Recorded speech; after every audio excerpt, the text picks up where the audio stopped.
Hello, one. This is Aaron again. Well, wintertime is coming. I've been shooting off my deck now all summer, and I've been shooting, and I have the canopy up there so I'm able to shoot in the rain. And you might have already checked out my video shooting in the rain. I like to shoot my guns every day, and I'm just addicted to it. One of them is out there. I'm being shot every day for some time. Sometimes I shoot a long time. Sometimes I shoot just for 10 minutes. But I got to shoot my guns year round. So when it's easy in the summertime, it's easy in the fall, easy in the spring, because I have a canopy out there and I can shoot if it's raining or whatever. Now winter poses a totally different problem for me, because now I still want to shoot, but it's cold out there. And some days, I mean, it's below zero, but I still got to shoot. And I'm not going to go outside to shoot because it's just too cold, even out on the going out on the deck.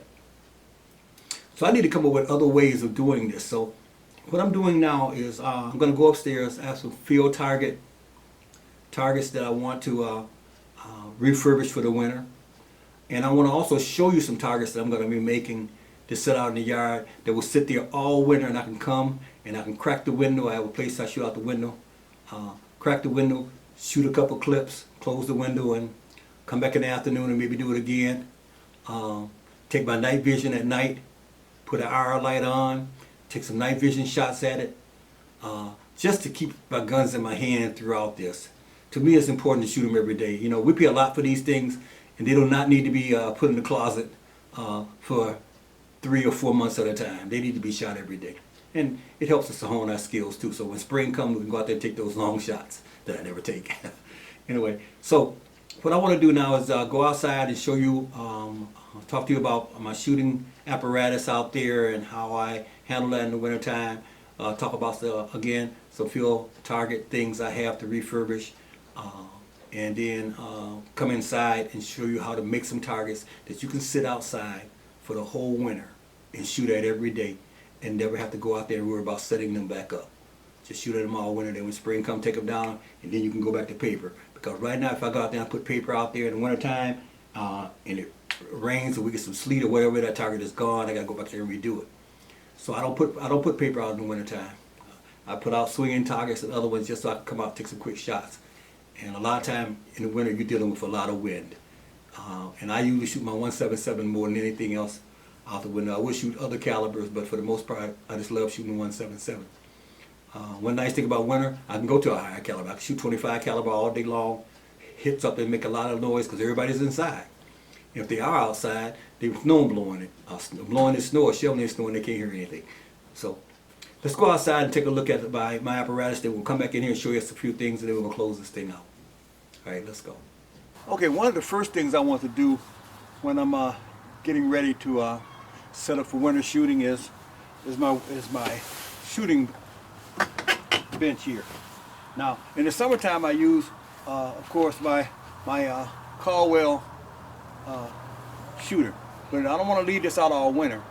And at the same time, I don't want to have to come out here and clean snow off of it and let it get all rusty. I do leave it out all summer because there's a canopy over this in the summertime. But I take this away, and let me get my gun over here.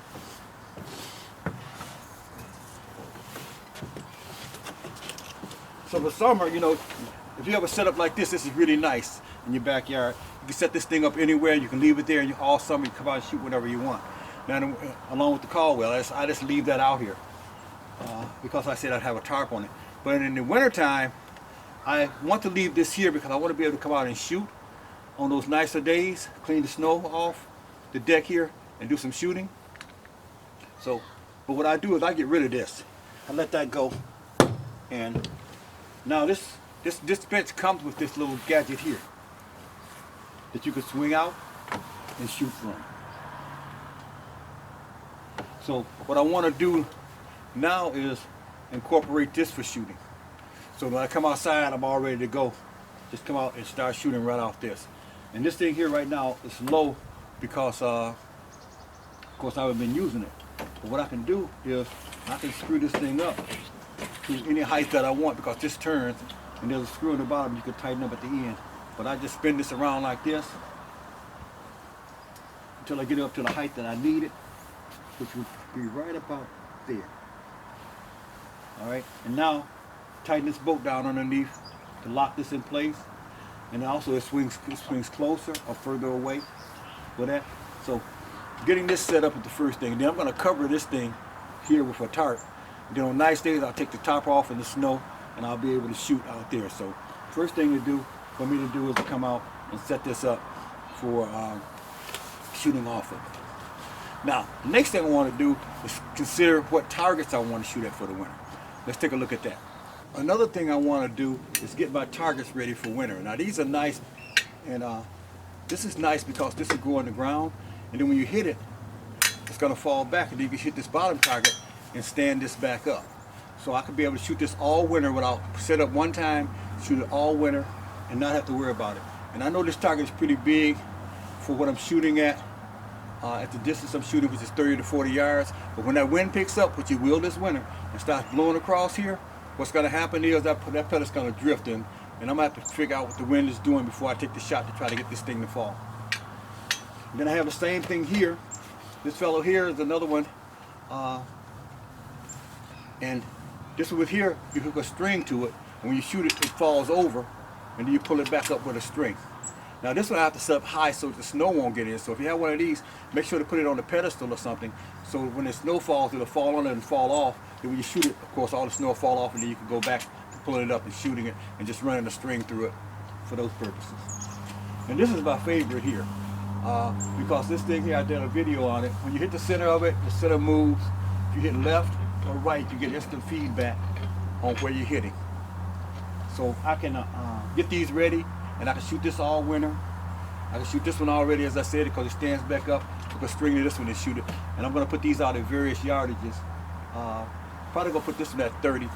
Probably go 40 and 50 with these out and put them on a pedestal those many yards away. Now if you have a shorter yard, that's okay. You can still stick these things out there, but you want to elevate them even this fella, because over time here in Michigan, the snow is going to get this high out there. So I'm going to need to maybe put an extension on this to get it up a little bit higher for those purposes. But right now they need a painting. So let's paint these things. I'm going to go and paint them. There's no point in you seeing me watch me paint them, but I'm going to paint them, and I'm going to come right back and show you what they look like after they're done. All right. Okay, we're back from the paint room, and as you can see, everything is painted up and ready to go for the winter. I'll be able to shoot this for a long time without having to go out and make any adjustments on it. As I said, this is a free falling one here. Hit it, it falls over. We got that set. Down here, the fall back, and up here is the one that's going to swing for us.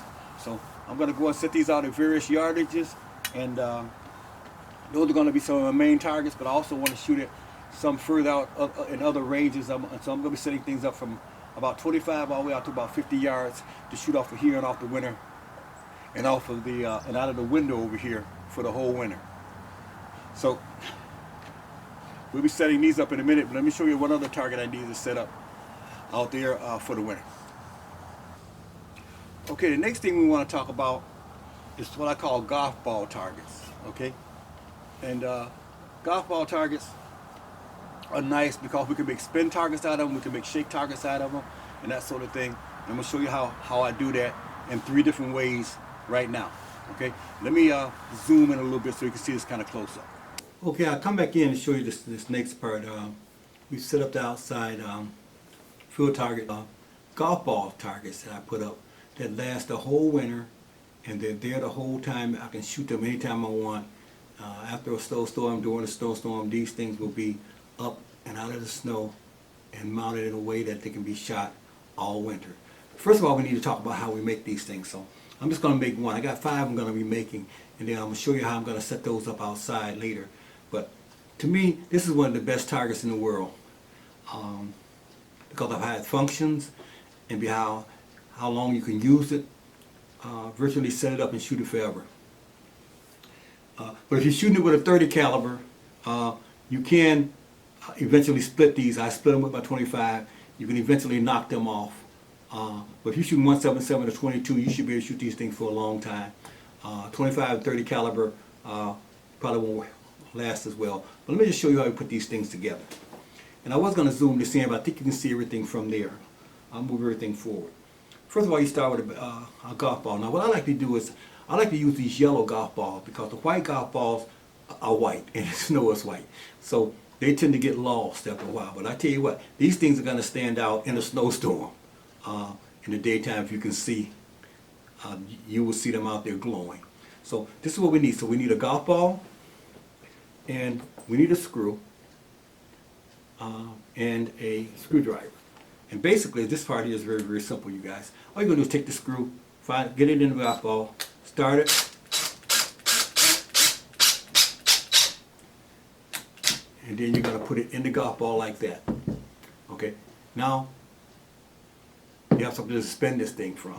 Okay, the second part of this thing is going to involve a coat hanger. Now what I like to do with the coat hanger is, now I used to use wire. Okay, this is the wire. The problem I have with the wire is this: every now and then you get that errant shot where you're shooting at the ball. It's either going to hit the ball and reflect off, or it's going to hit this wire directly. When you hit this with a 177 twice, and sometimes if you hit it flush with a 177, it will actually break this wire, because this is kind of like a woven wire for hanging pictures and that sort of thing. The wire from the coat hanger is much stronger. So what I try to do there is, first I want to put a little oval in it. I already put one there. But I would just hold it, twist it, turn the oval. Then I would want to make it flat. Okay? Then when I made it flat, this is where the golf ball is going to hang from. Alright, now what I'm going to do now is, I wanted to tap the screw without that, because it's hard trying to tap that screw with that. I'm going to take this screw out. And now I'm going to remount it through the oval that I put in the golf ball. And we'll be through with the first part. Very, very simple. Like I said, I'm going to be doing 5 or 6 of these, and I'll show you later why I'm doing that. Okay, now we have a golf ball that is suspended. Okay, now the nice thing about this is this. This thing here, when you shoot it, if you mount it, it will twist. Okay, and if not twist, you can just suspend it so that when you hit it, it will rock. That way you know you had a hit. Okay, so you can either fix it so you can spin it or that. And I'm going to show you the 2 ways I mount that later. But now that I got that cut, now what I want to do is just use a wire cutter and cut this wire. Okay, now we're going to make another. And this case I'm just going to make a C, because I'm not sure how I'm going to mount it yet, because I want to show you a couple of different mounts on this. So we're going to just make a, okay, so we're just going to make a C here. And we're not going to quite close it up. Now here I want to show you a couple of things, okay? I'm going to be mounting this to a tree. And because the trees are different distance. I have trees out there that I got in yard 30, then I got a 40-yard tree, a 50-yard tree, and a 60-yard tree. That's the furthest one for doing my shots. So, but one of the things you want to do with this, and when I mount it to the tree, I would usually mount it to the side of the tree with a very long screw. I'm talking about 3 inches or more. And I'll put the screw at a downward pitch so this thing stays at the end of it. Okay? I'll put it at a downward pitch, and I'm going to close this up just so it won't, when I do this example to you guys, it won't spin off. Okay? Anyway, so I got a 3-inch screw I'm going to put in. That's longer than this one. This is a 2-inch. And this thing's going to sit like that against the tree. And when I hit it, it's going to do that. And I'm going to be able to clearly see that I hit that. Now let me tell you the downside to that. Okay? The downside to that is when I shoot and miss, I don't know what the miss is. If there's wind out there, then I'll be shooting all day and not even telling where I'm hitting it. What I really would rather do is to mount it to the front of the tree. But if I mount it to the front of the tree, all miss is going to eventually damage the tree. And I got one tree out there that's dead. I don't care about that. But the rest of them are alive. Eventually those pellets go eat into that tree and harm it, if not kill it over time. So with this, what I want to do now is to bring in something where I can see where it's hitting, but yet save the tree. And this is where the box I talked about, the cheapest and best pellet backstop in the world. Get a box here. I can put stuff on here to mount this to the tree with a screw. And now what I'm going to do is I can screw this into here, into the box. And because this is full of cloth. Or I could put a bracket from the tree out, however you want to do it. So it's in front of this box, so that when you shoot, you can see where it's hitting. And yet when you make a hit, you're gonna see the shake of the ball. And yet at the same time, you're gonna protect the tree, because this is just one of those things I said that I make with out of stuff in a box with old clothes. Okay, so that's how we're gonna mount it outside on the trees, because that's the way I mount it. But I got a better way for you to mount it, especially if you're shooting in a yard or a position where you don't have trees. Now, one of the things I collect after every election, let me open this back up. After every election, these things are out. I think it's going to be true no matter where you are in the world. One of the big things over here is the signs that go into people's yards. And all this is a bracket that sticks it to the ground, and you have the person that's running up here, running for the office up here. And then when it's over with, there's hundreds of these things just laying around. And I just go in, and sometimes I ask people, can I have those? And they'll say, yeah, go ahead and take them. If I get 4 or 5 out of 1 yard, I don't need that many. Now, what I can do now, before the snow comes, because the ground is going to freeze eventually and turn to permafrost. When that happens, you miss your opportunity. So take these at your various distances, stick them in the ground. Okay, when you stick them in the ground, take your golf ball. And I don't know if I open this up. I didn't open it up far enough. Open up a little bit further. There we go. And this will be stuck in the ground. Take your rough ball, hook it over it. Close the loop. Now, at various distances, 10, 20, 30, 40, 50 yards, you got your target. When you hit it, if you hit it with a hard enough caliber, it'll spin. If you hit it with a 177, it'll tend to, if you hit it directly, it will spin over and over. But most of the time, you'll at least get that, okay? Now, as you can see, this thing wants to slide a bit. You can take care of that by doing 2 things. You can take this thing here, bend it up, because you want to make a valley in it. Bend it up, then straighten the legs out. Now, it cannot climb out of that valley. See what I'm saying? So it'll flip around, but it can't slide, it can't walk up. So it will stay there. Every time you hit it, it'll come back to that center. Okay? And now, but this is the best thing for people who just want to set it up in their yard. You see some of these brackets from, take the election stuff off. Matter of fact, I'll tell you this. For targets, for shooting targets where you're going to be actually setting up, let me just grab this for a second. Anyway, for when you're going to be shooting actual targets at this thing, you can take it. I got a bunch of these I take when I go to the range. I go to the range, I can set these out at 10, 20, 30, 40, 50, all the way out to 100 yards, and I can put these on there. And just put some tape on it, tape it on here, and I got them at every yardage. And I can just shoot the target. I put a bunch of targets on here so I can shoot it just for a while, then move around without having to walk way back out there again. Okay, so you can use it for that if you want to set it in the yard that way, but that's usually for clear weather. But for winter weather, when I'm not going to be going out there and putting paper out, because it's going to be we're going to get rain, we're going to get snow, we're going to get melting snow, and eventually that's going to break down. But with this right here, you got targets out there all winter above the snow, unless you get a lot of snow.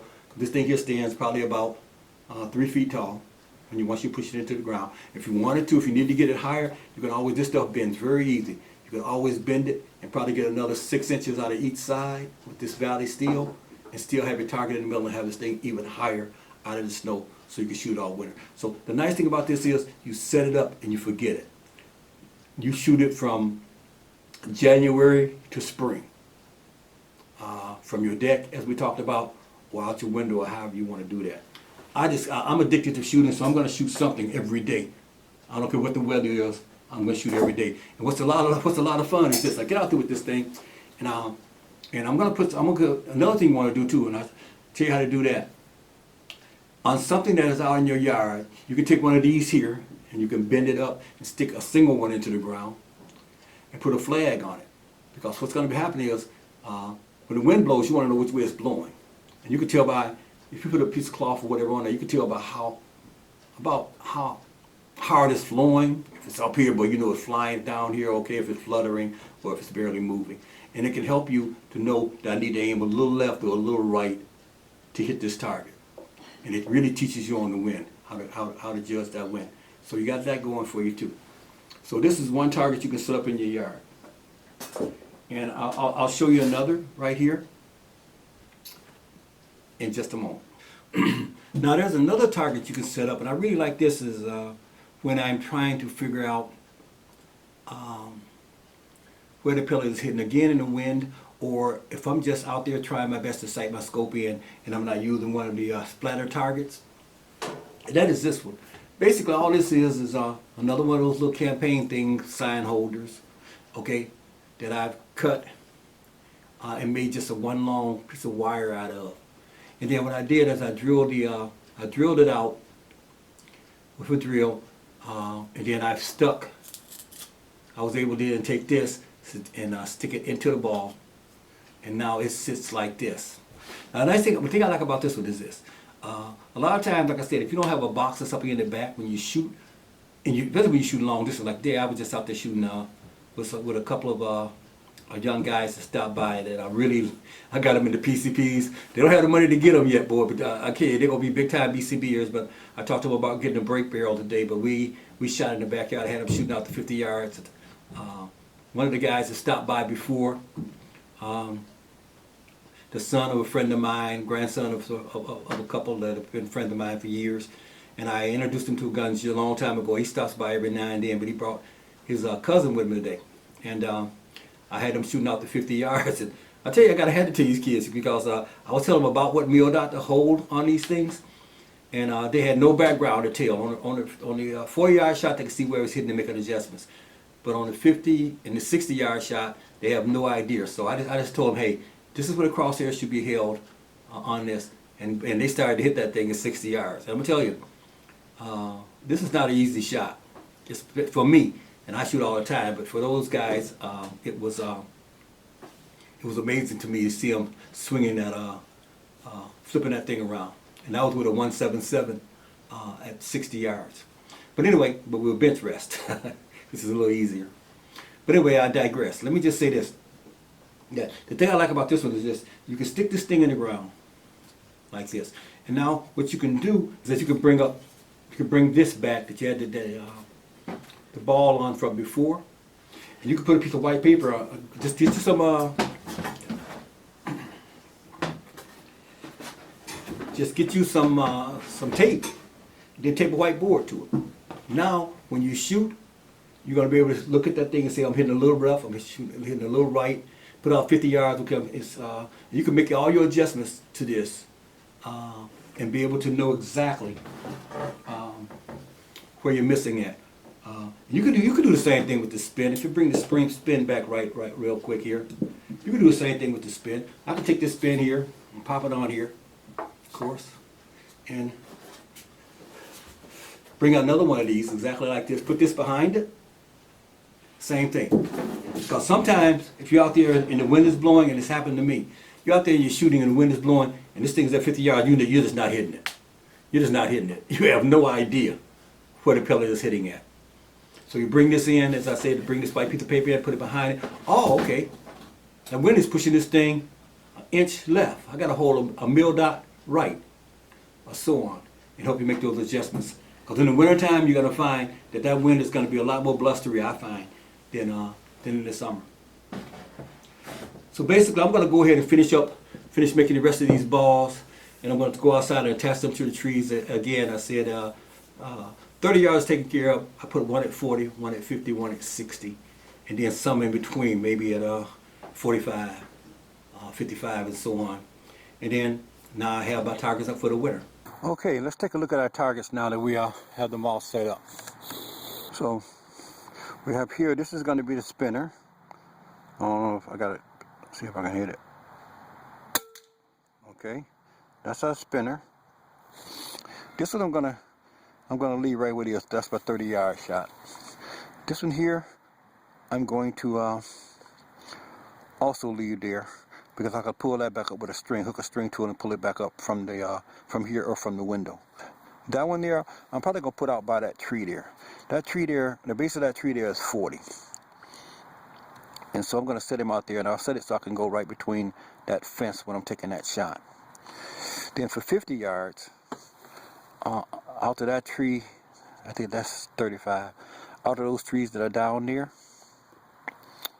and all the way down here,